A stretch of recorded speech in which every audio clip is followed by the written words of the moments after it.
در مسئله احمدشاه مسعود، برای اینکه احمدشاه مسعود رو بسیار مسلمان ها قهرمان میدونند، مجاهد میدونند، شهید میدونند، در رسمش رو در همه جا میگذارند، پیشوای ما میگن، پیروی میکنن، دوست میدارن، اما این غلط است. از سبب نفهمیدن عقیده و از سبب نشناختن دین صحیح و از سبب نفهمیدن تاریخ این خطاگی ها به وجود میاد.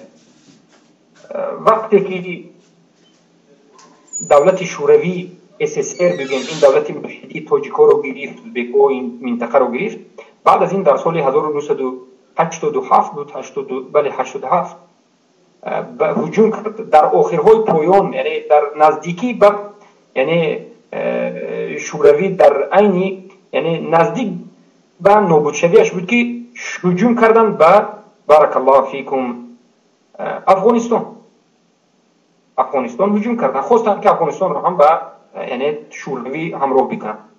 البته تمام عالم اسلام هم رفتن به افغان‌ها و برادرهای مسلمان کمک کردن و همه مسلمان ها یکجا شدند و این دولت خبیثی که از طرف ملحدای روس ساخته بود به نهایت ادب شدیدی دادن به این کفار. افغانستان را قبر و مقبره بگیم یک قبرستان روس به نهایت روس‌ها را شکست شدید دادن، در حالی که اینقدر مثلا اسلحه خوب نداشتن، لیکن روس‌ها را شرمنده بود از اینجا نابودشون کرد. در همون وقت 2-3 سال احمدشاه مسعود به نهایت خوب خدمت کرد و به نهایت معروف و مشهور شد تکه و به پیش به کوبایش. اما بارک الله فیکم بعد از این در کولی بگوید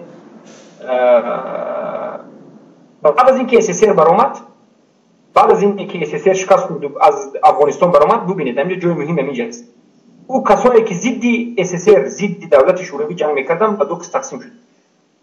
در افغانستان همه مسلمان هایی که به ضد SSR میجنگیدن همه یک جای بودن، بعد از رفتن SSR به دو قسم شدن، هر دوشون با هم دیگر جنگ میکردن. قسم شریعت الله را میخواستن، مجاهدین حقیقی ربانی، و قسم دولت دموکراتی آزاد میخواستن. ربانی که بسیار استاد ربانی میگه این یک دولت استقلالی اسلامیه که علمانی را میخواست، اسلامی علمانی، یعنی نزدیک به اسلامی های سوریمنی علمانی لیبرالی که بارک الله فیکم پیروش کی بود؟ همه جنگاور بزرگ این دولت یعنی افغانستان سوریمنی به نام اسلامی لیکن دموکراسی ساخته همون مردم احمدشاه مسعود به ضد بعد از رفتن SSR تا آخر فقط به ضد مسلمان ها جنگ کرده است، فقط مسلمان کشی کرده است. او قهرمان نیست، او بریده واقع شده بود و حکم او ریده بود و بریده وفات کرد، والله اعلم. و این یکون کس قهرمان هم نبود و او شیر الله نیست، او والله یک خسی هم به خسی هم برابر نمیشه. مسلمان کشی میکرد و قانگرایی میکرد و به خاطر نه به خاطر اسلام بلکه به خاطر حمایت از اسلام، یعنی تشویق از اسلام شده میکشد. از سال 90 چند بکی جنگ همون جای دو جنگ